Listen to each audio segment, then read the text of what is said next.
Olá pessoal, tudo bom? Meu nome é Pedro, eu estou fazendo mais um vídeo aqui para o canal, espero que vocês gostem. No vídeo de hoje eu vou falar sobre os direitos do nascituro, tá bom? Essa previsão de direitos do nascituro a gente vai encontrar no Código Civil, artigo 2º. Eu vou lê-lo aqui para vocês. Artigo 2º do Código Civil. A personalidade civil da pessoa começa do nascimento com vida, mas a lei põe a salvo, desde a concepção, os direitos do nascituro. Antes de falar dos direitos do nascituro, acho que é importante conceituar algumas coisas que vão acabar esclarecendo quando eu tratar exatamente do direito do nascituro. Tá? Esse artigo 2º ele tem duas partes. A primeira parte, né, a personalidade civil da pessoa começa do nascimento com vida. Essa é a primeira parte. A segunda, mas a lei põe a salvo, desde a concepção, os direitos do nascituro. Vou falar um pouquinho, bem rapidamente, da primeira parte. Bom, como vocês perceberam, né? Nascimento com vida traz a personalidade civil. Quem nasce com vida tem personalidade civil. Isso ficou muito claro. Mas agora tem a pergunta. O que é personalidade civil? A personalidade civil nada mais é do que adquirir direitos e contrair deveres. Certo? Vamos fazer um raciocínio aqui.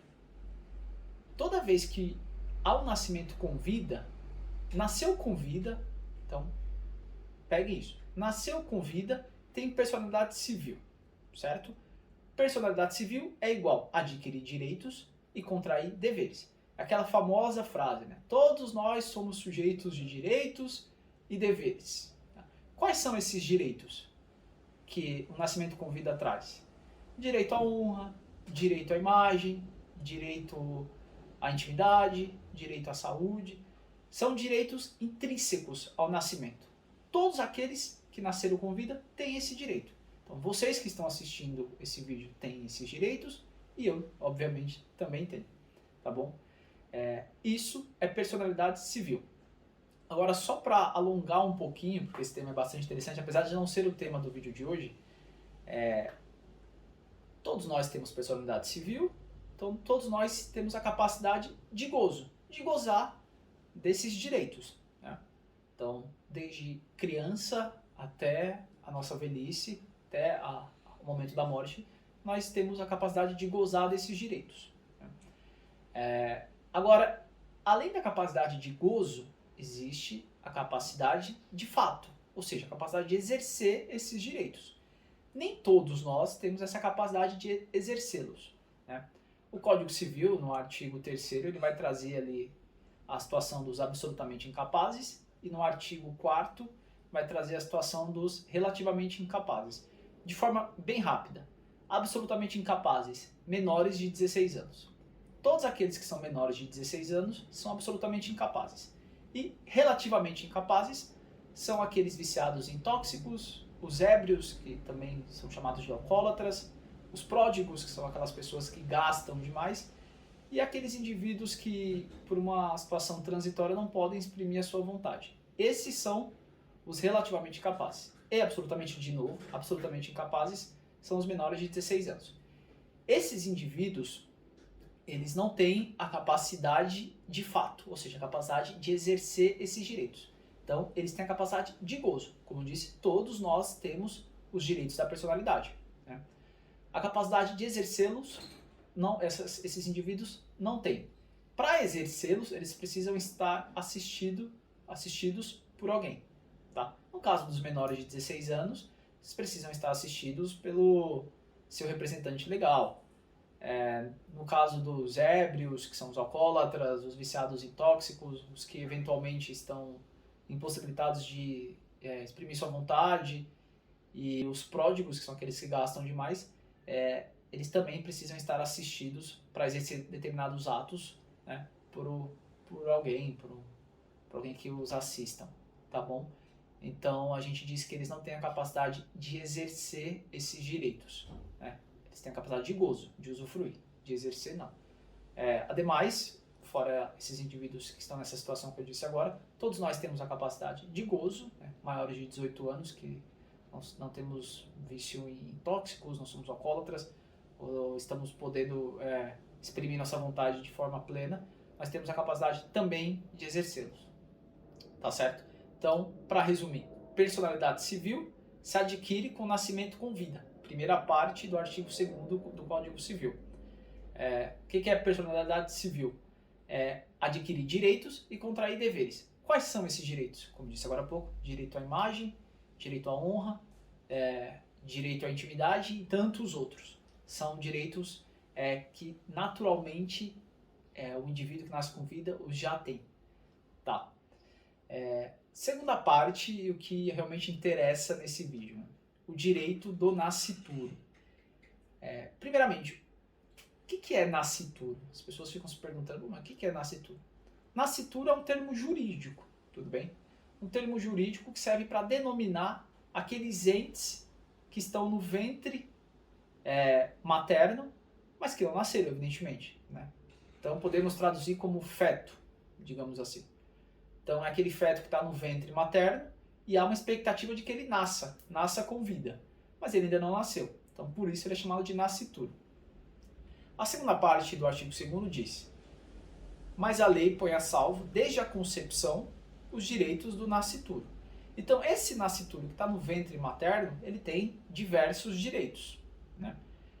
Evidentemente, uma leitura simples do artigo 2º leva à conclusão de que eles têm direitos, mas eles não têm personalidade civil. Personalidade civil também pode ser chamada de personalidade jurídica. Tá? Essas duas expressões são sinônimas.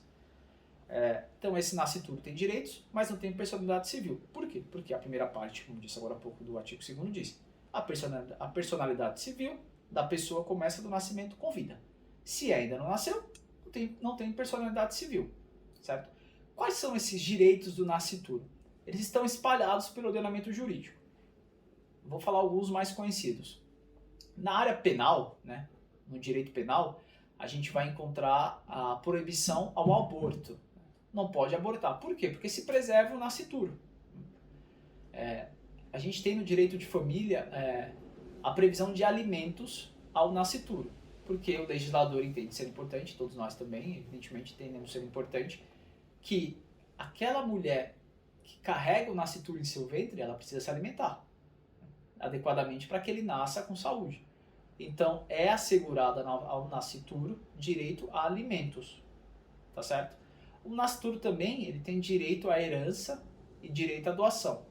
Então, se porventura alguém quer fazer uma doação ao nascituro, ou seja, aquele feto que não nasceu, é possível. Se querem fazer um testamento deixando algo para o nascituro, também é possível. Existem outros direitos, tá?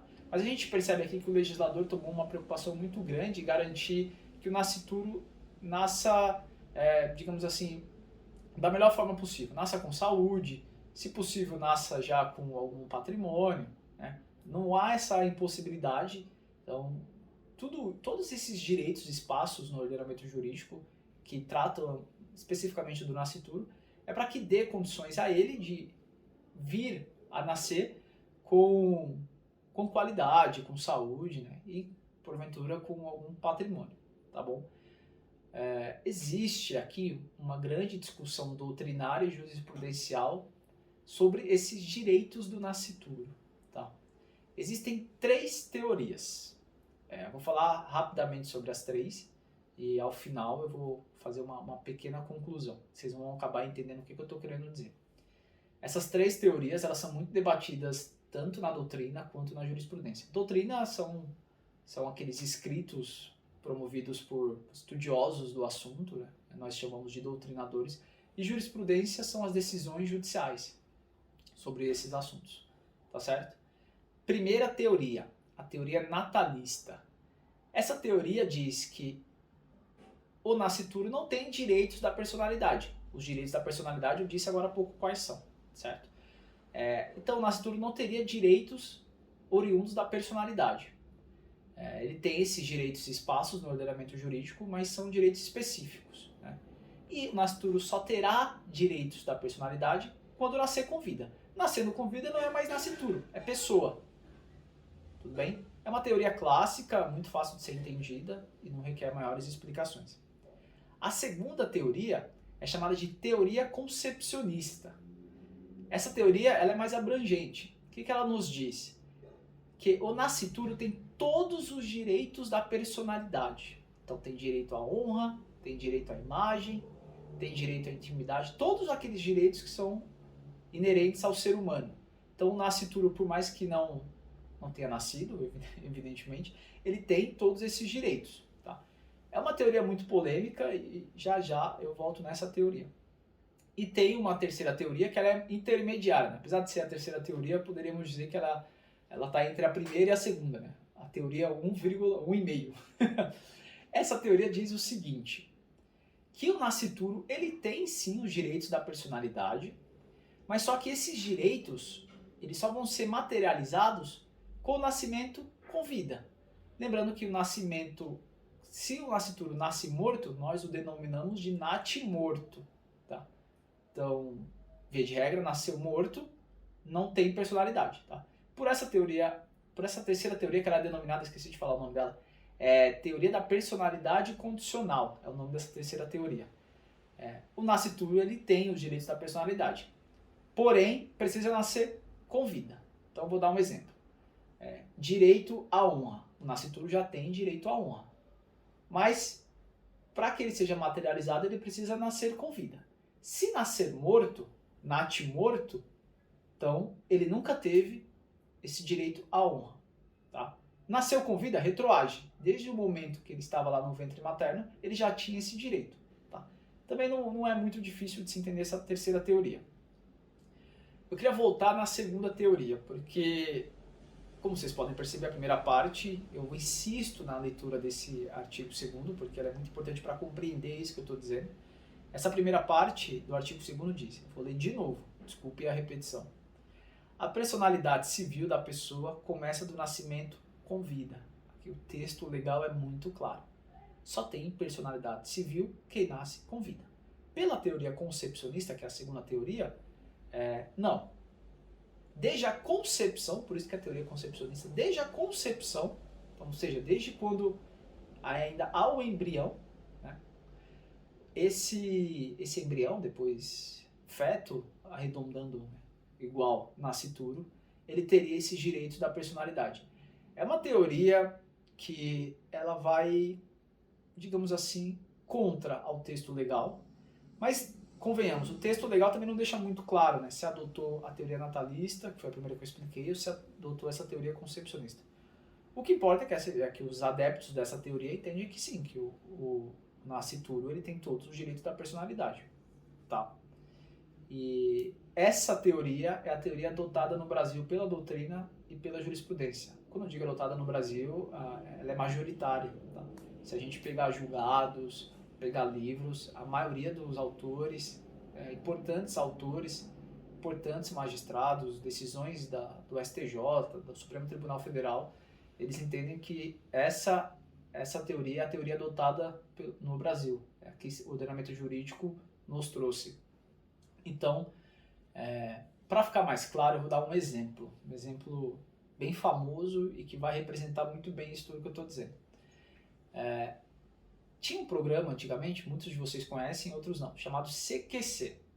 Esse programa era apresentado pelo Marcelo Taz e ele ficava numa bancada junto com o Marco Luque e o Rafinha Bastos. Né?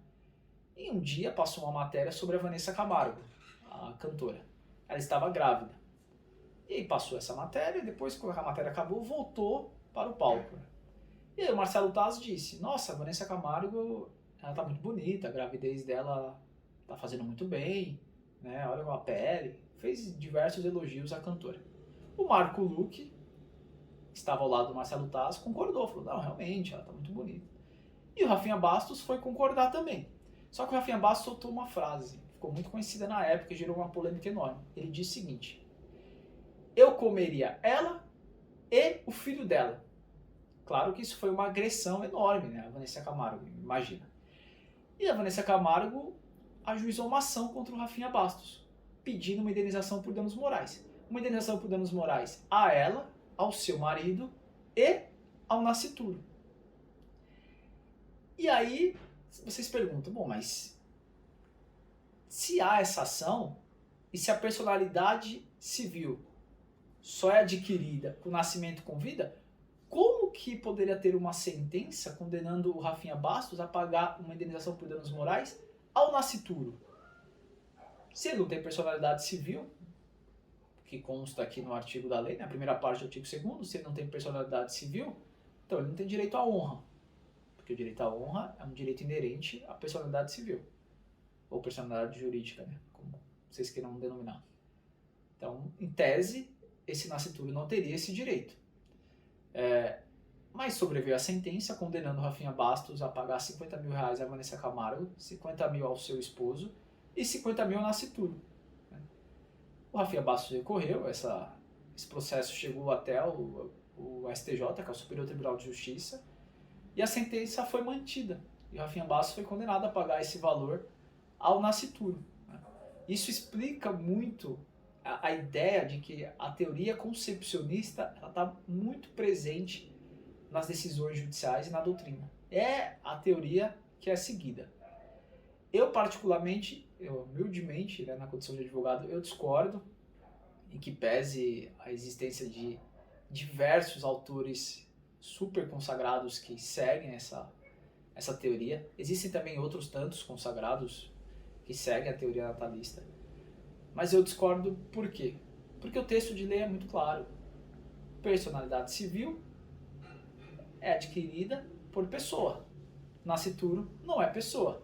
Nascituro, evidentemente, não nasceu. Nascituro tem direitos? Tem. Eu já mencionei alguns aqui. Né? Mas são direitos específicos. Mas ele não tem os direitos da personalidade. Nascituro Nascituro não sofre. Né? Nascituro não tem direito à intimidade. Né? Em tese, não teria direito à intimidade. Isso ele iria ter quando nascer. Mas aí nascendo não seria mais nascituro. Seria a pessoa, como eu disse agora há pouco. Tá? Então há toda essa controvérsia, toda essa situação. Mas é um tema muito importante, muito rico. E o que a gente precisa ter em mente é que no Brasil a teoria majoritária é a teoria concepcionista. Tá? Existem decisões que dão à nascitura o direito de receber indenização do seguro DPVAT. Tá? Existem diversas decisões que dão ao nascituro diversos direitos oriundos da personalidade civil. Tá? Justamente por ela ser adotada no Brasil, essa teoria. Tá bom? Eu espero que esse vídeo tenha ficado bom, que vocês tenham compreendido. Não é um tema complexo, mas eu admito que é um tema um pouquinho chato de se entender. Tá? É chato de se explicar também, mas é um pouquinho chato de se entender. Eu tentei resumir da melhor forma possível, espero que vocês tenham gostado. Tá bom? Qualquer dúvida, deixe aqui um comentário no vídeo, eu vou respondendo. E se gostou, deixe seu like, por favor. Tchau, tchau, fico com Deus, abraço.